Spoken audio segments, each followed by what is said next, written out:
ನಮಸ್ಕಾರ ಎಲ್ಲರಿಗೂ welcome back to Sagar stories. ಮಗ್ಗ ಕಳ್ಳ ದೊಯ್ತೀರಾ ಅಪ್ಪೇತಾಯಿ ದೊಯ್ತೀರಾ ಈ ಮ್ಯಾಟ್ರನ್ನ ಹೇಳ್ಬಿಟ್ಟೆ ನಿಮಗೆ ಅಂತ ಅಂದರೆ ಪ್ರಪಂಚದಾದ್ಯಂತ ಎಲ್ಲ ಕ್ರಿಕೆಟ್ ಸ್ಟೇಡಿಯಂಗಳು ಕೂಡ ಅಂದರೆ ಸ್ಟೇಡಿಯಂ ಕಟ್ಟಿರೋರೆಲ್ಲ ಅನ್ಕೊಂತ ಇರ್ತಾರೆ, ಎಲ್ಲ ನೇಷನ್ಗಳು ಕೂಡ ಅನ್ಕೊಂತ ಇರ್ತಾರೆ. ಈ ಥರ ಒಂದು ಇನೋವೇಷನ್ ನಮಗೆ ತಲೆ ಒಳಿಲಿಲ್ವಲ್ಲ ಗುರು, ಈ ಥರ ನಾವು ಮಾಡ್ಬೋದಾಗಿತ್ತಲ್ಲ, ಈ ಥರ ಒಂದು ಮ್ಯಾಟ್ರ್ ನಮಗೆ ಗೊತ್ತಿಲ್ವಲ್ಲ ಗುರು. ಏನು ಗುರು ಇದು ಬ್ರೈನು, ಏನು ಇಂಜಿನಿಯರಿಂಗ್ ಬ್ರೈನ್ ಇವ್ರದ್ದು, ಏನು ಪ್ಲ್ಯಾನು, ಏನು ಸ್ಕೀಮು ಅಂತ ಪಾಕಿಸ್ತಾನದವ್ರಿಗೆಲ್ಲ ಫುಲ್ಲು ಫಿದಾಗೋಗ್ಬಿಟ್ಟವ್ರೆ ಗುರು ಈ ಪ್ಲ್ಯಾನ ನೋಡ್ಬಿಟ್ಟು. ಹೌದು, ಚಾಂಪಿಯನ್ಸ್ ಟ್ರೋಫಿ 2025ಗೆ ಅವರ ಸ್ಟೇಡಿಯಂಗಳು ಎಲ್ಲ ರೆಡಿ ಆಗ್ತಾ ಇದ್ದಾವೆ. ಅದರಲ್ಲಿ ಲಾಹೋರ್ನ ಗಡಾಫಿ ಸ್ಟೇಡಿಯಂ ಕೂಡ ಒಂದು. ಸೊ ಈ ಸ್ಟೇಡಿಯಮಲ್ಲಿ ಇದೆ one of the main stadium, ಲಾಹೋರ್ನ ಸ್ಟೇಡಿಯಂ, ಯಾಕಂದರೆ ಕ್ಯಾಪಿಟಲ್ ಆಗಿರೋದ್ರಿಂದ. ಸೊ ಈ ಸ್ಟೇಡಿಯಮಲ್ಲಿ ವಿಚಿತ್ರವಾಗಿರುವಂಥ ಒಂದು ಸೀನ್ ನಾವು ಮಾಡಿದ್ದಾರೆ ಇವರು. ಯಾರು ಇನ್ವೈಟ್ ಮಾಡಬಾರ್ದಂತೆ, ಪಿಚ್ನ ಯಾರು ಇನ್ವೈಟ್ ಮಾಡಬಾರ್ದಂತೆ, ಅಂದರೆ ಎಲ್ಲ ಕ್ರೌಡ್ಗಳು ಯಾರು ಓಡಿ ಹೋಗಬಾರ್ದಂತೆ ಗ್ರೌಂಡ್ ಒಳಗಡೆ. ಅಂದರೆ ಇವಾಗ ರೀಸೆಂಟಾಗಿ ವಿರಾಟ್ ಕೊಹ್ಲಿನ ಫ್ಯಾನ್ಸ್ಗಳು ಮೀಟ್ ಮಾಡೋದಕ್ಕೆ ಅಂತ ಆರ್ಕೊಂಡು ಬಂದ್ರಲ್ಲ, ವಿರಾಟ್ ಕೊಹ್ಲಿ ಮಾತ್ರ ಅಂತಲ್ಲ ಸುಮಾರು ಜನನ ಮೀಟ್ ಮಾಡೋದಕ್ಕೆ ಅಂತ ಆರ್ಕೊಂಡು ಬರ್ತಾರೆ ಫ್ಯಾನ್ಸ್ಗಳು ಕೆಲವೊಂದು ಮ್ಯಾಚ್ಗಳಲ್ಲಿ. ಸೊ ಆ ಥರ ಆಗಬಾರ್ದು ಅನ್ನೋ ಒಂದೇ ಒಂದು ಕಾರಣದಿಂದ ಪಾಕಿಸ್ತಾನದವ್ರು ಏನು ಮಾಡಿದ್ದಾರೆ, ಲಾಹೋರ್ನ ಗಡಾಫಿ ಸ್ಟೇಡಿಯಂಬಲ್ಲಿ ಅಂತಂದರೆ ಸುತ್ತ ಗುರು ಗ್ರೌಂಡ್ನ ಸುತ್ತ ಒಂದು ಸರ್ಕಲ್ ಹೊಡೆದ್ಬಿಟ್ಟು ಗುಂಡಿ ಹೊಡೆದ್ಬಿಟ್ಟಿದ್ದಾರೆ. ಗುಂಡಿ ಹೊಡೆದ್ಬಿಟ್ಟು ಒಂದು 15 ಫೀಟ್ ಗುಂಡಿ ಅಂತ ಅಂದ್ಕೊಳ್ಳಿ. ಸೊ ಆ ಗುಂಡಿನ ಒಂಥರ ಚೇಂಬರ್ ಥರ ಒಂದು ನೀರು ಹೋಗೋ ಥರ ಪ್ಯಾಟರ್ನಲ್ಲಿ ಅವರು ಅದನ್ನು ಮಾಡಿದ್ದಾರೆ. ಸೊ ನೀರನ್ನ ಬಿಡ್ತಾರೆ ಅಂತ ಹೇಳ್ಬೇಕಾದ್ರೆ ನೀರನ್ನ ಬಿಡ್ಬೋದು, ಆ್ಯಂಡ್ ಮಳೆ ನೀರು ಬಂದರೂ ಕೂಡ ಅದಂಗೆ ಡ್ರೈನ್ ಆಗುತ್ತೆ ಅಂತ. ಒಟ್ಟಲ್ಲಿ 15 ಅಡಿ ಗುಂಡಿ ಏನಕ್ಕೆ ತೋಡಿದ್ದಾರೆ ಅಂತಂದರೆ, ಗ್ರಿಲ್ ಹಾಕಿದ್ದಾರೆ ಸುತ್ತ ಎಲ್ಲ.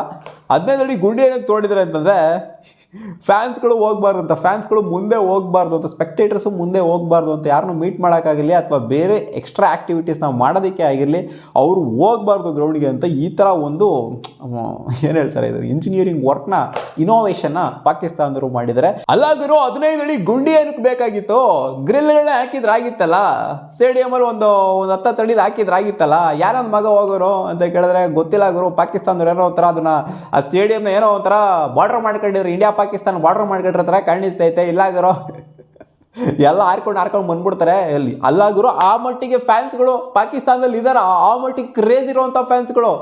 ಮೊದಲೇ ಫಸ್ಟ್ ಆಫ್ ಆಲ್ ಇಂಡಿಯಾದವ್ರು ಯಾರೋ ಅಲ್ಲಿ ಹೋಗ್ತಾ ಇಲ್ಲ ಆಡೋದಕ್ಕೆ, ಇಂಡಿಯನ್ಸ್ನ ಮೀಟ್ ಮಾಡೋದಕ್ಕೆ ಅವ್ರು ಕ್ರೇಜಿ ಆಗಿರ್ತಾರೆ ಸ್ವಲ್ಪ ಜನ ಗೊತ್ತು.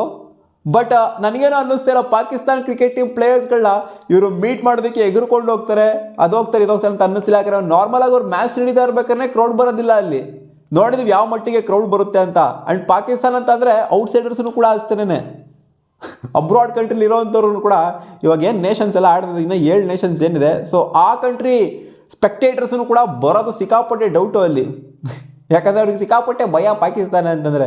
ಸೊ ಇಲ್ಲಿ ಪಾಕಿಸ್ತಾನದವರು ಆರ್ಕೊಂಡು ಹೋಗ್ಬಿಡ್ತಾರೆ, ಇಲ್ಲಿ ಮೀಟ್ ಮಾಡೋಕೆ ಹೋಗ್ಬಿಡ್ತಾರೆ ಫ್ಯಾನ್ಸ್ಗಳು ಅಂತ ಇವ್ರು ಈ ಥರ ಒಂದು ಇದನ್ನು ಮಾಡಿದಾರಲ್ಲ ಗುರು. ಅಲ್ಲೆಲ್ಲ ಫ್ಯಾನ್ಸ್ಗಳು ಹೇಳ್ತಿದ್ದಾರೆ, ಕಾಮೆಂಟ್ ಸೆಕ್ಷನಲ್ಲಿ ಹಾಕ್ತಾ ಇದ್ದಾರೆ. ನೋಡಿದೆ ಟ್ವಿಟರಲ್ಲಂತೂ ಸಿಕ್ಕಾಪಟ್ಟೆ ಕಾಮಿಡಿ ಆಗೋಗ್ಬಿಟ್ಟಿದ್ದಂತೂ.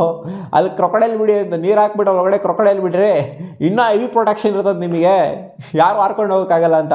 ಇವಾಗ ಫಸ್ಟ್ ಆಫ್ ಆಲ್ ಇನ್ನೂ ಒಂದು ಡೌಟ್ ಬರುತ್ತೆ ನಿಮಗೆ, ಈ 15 ಅಡಿ ಗುಂಡಿ ಏನು ನೋಡ್ತಿದ್ದಾರೆ, ಈ ಗುಂಡಿ ಒಳಗಡೆ ಬಾಲರ್ ಬಿತ್ತು ಅಂದರೆ ಕ್ರಿಕೆಟ್ ಆಡ್ಬೇಕಾರೆ ಏನು ಮಾಡ್ತಾರೆ ಅಂತ ಕೇಳಿದ್ರೆ ಅದ್ರ ಮೇಲೆ ನೆಟ್ ಹಾಕ್ತಾರಂತೆ, ಅದ್ರ ಮೇಲೆ ನೆಟ್ ಹಾಕ್ಬಿಡ್ತಾರಂತೆ.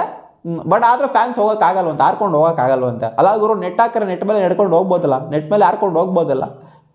ಇದನ್ನು ಮಾಡಿರೋಂಥ ಉದ್ದೇಶನಾದರೂ ಏನು? ಫಸ್ಟ್ ಆಫ್ ಆಲು ಒಂದು ಸುತ್ತ ನೀರು ಬಿಟ್ಬಿಟ್ಟು ಮೀನುಗಳನ್ನ ಬಿಡೋದು, ಇಲ್ಲಾಂದರೆ ಮೊಸಳೆಗಳನ್ನೇ ಬಿಡೋದು. ಅಲ್ಲ ಗುರು, ಇವ್ರು ಸೀರಿಯಸ್ಲಿ ಪಾಕಿಸ್ತಾನದವ್ರಿಗೆ ತಲೆ ಇದೆಯಾ ಏನಿದೆ ಅಂತ ಗೊತ್ತಾಗ್ತಿಲ್ಲ. ಏನೇನೇನೇನೋ ಇನೋವೇಷನ್ ಮಾಡ್ತಾರೆ ಜಗತ್ತಲ್ಲಿ, ಇದನ್ನೂ ಒಂದು ಇನೋವೇಷನ್ ಅಂತ ತೋರಿಸ್ಕೊಂಡು ಕೊಟ್ಬಿಟ್ರಲ್ಲ ನಮಗೆ. ಯಾವ ಸ್ಟೇಡಿಯಮ್ಮಲ್ಲೂ ಮಾಡದೇ ಇರೋಂಥ ಸುತ್ತ ರೌಂಡ್ ಹೊಡೆದ್ಬಿಟ್ಟು ಗುಂಡಿ ಹೊಡೆದ್ಬಿಟ್ಟು, ಇದು ಯಾವುದೋ ಒಳ್ಳೆ ಝೂ ಅಲ್ಲಿ ಸಿಂಹಕ್ಕೆ, ಕ್ರೂರ ಪ್ರಾಣಿಗಳಿಗೆ, ನಮ್ಮ ಮನೆಯರ್ಗಟ್ಟ ಝೂ ಅಲ್ಲಿ ಎಲ್ಲ ಝೂಗಳಲ್ಲಿ ಹೊಡಿತಾರಲ್ಲ, ಗುಂಡಿ ಹೊಡಿತಾರಲ್ಲ, ಸುತ್ತ ಗುಂಡಿ ಹೊಡೆದ್ಬಿಡ್ತಾರೆ, ಪ್ರಾಣಿ ಬರೋಕ್ಕಾಗಿದಂಗೆ ಹತ್ಕೊಂಡು ಬರೋಕ್ಕಾಗಿದಂಗೆ ಮೊದಲು ನೀರು ಬಿಟ್ಬಿಡೋದು ಅಥವಾ ಏನೋ ಒಂದು ಮಾಡ್ತಾರೆ. ಸೊ ಆ ಥರ ಇಲ್ಲಿ ಮಾಡಿದ್ದಾರೆ. ಏನಿದು ಏನು ಮಾಡೋದಕ್ಕೆ ಅಂತ ಹೊರಟಿದ್ದಾರೆ ಇವರು? ಏನು ಪಾಕಿಸ್ತಾನದವ್ರು ಅವ್ರವರೇ ಕ್ರೂರ ಪ್ರಾಣಿಗಳು ಅಂತ ಅನ್ಕೊಂಬಿಟ್ಟವ್ರ, ಅಥವಾ ಆಡ್ತಿರೋ ಕ್ರೂರ ಪ್ರಾಣಿಗಳ ಇವ್ರ ಪ್ರಕಾರ? ಈ ಥರ ಏನಕ್ಕೆ ಮಾಡ್ತಿದ್ದಾರೆ? ಸೊ ಒಂಥರ ಸೀರಿಯಸ್, ಇದು ಒಂಥರ ಫನ್ನಿ ಅಂತ ಅನಿಸುತ್ತೆ. ಒಟ್ಟಲ್ಲಿ ಏನೋ ಒಂದು ಹೊಸ್ದಾಗಿ ಏನೋ ಒಂದು ಇನೋವೇಷನ್ ಅಂತೂ ಮಾಡಿದ್ದಾರೆ ಕ್ರಿಕೆಟ್ ಸ್ಟೇಡಿಯಂಗಳು ಅಂತ ಬಂದಾಗ. ನೋಡೋಣ ಗುರು, ಇನ್ನೂ ಅದು ಮ್ಯಾಚ್ ಟೈಮಲ್ಲಿ ಗೊತ್ತಾಗುತ್ತೆ ಅವ್ರ ಹೊರಗಡೆ ಏನು ಬಿಡ್ತಾರೆ ಅಂತ. ನೀರು ಬಿಡ್ತಾರಾ, ಮೀನು ಬಿಡ್ತಾರಾ, ಮೊಸಳೆ ಬಿಡ್ತಾರಾ, ನೋಡ್ಬೇಕು ಏನಾಗುತ್ತೆ ಅಂತ. ಒಟ್ಟಿನಲ್ಲಿ ಫನ್ನಿಯಾಗಿ ಎಲ್ಲರೂ ಹೇಳ್ತಿರೋದು ಅಲ್ಲಿ ಮೊಸಳೆ ಬಿಟ್ಬಿಟ್ಟು ಇನ್ನೂ ಹೆವಿ ಪ್ರೊಟೆಕ್ಷನ್ ಇರುತ್ತೆ ನಿಮಗೆ, ಯಾರು ಆರ್ಕೊಂಡು ಬರೋದಿಲ್ಲ ಅಂತ. ನಿಮಗೆ ಏನು ಅನಿಸ್ತು ಈ ಒಂದು ಇನೋವೇಷನು ಪಾಕಿಸ್ತಾನದವರಿಂದ? ಕಾಮೆಂಟ್ ಸೆಕ್ಷನ್ ಕಾಮೆಂಟ್ ಮಾಡಿ ತಿಳಿಸಿ. ಬಾಬಾ.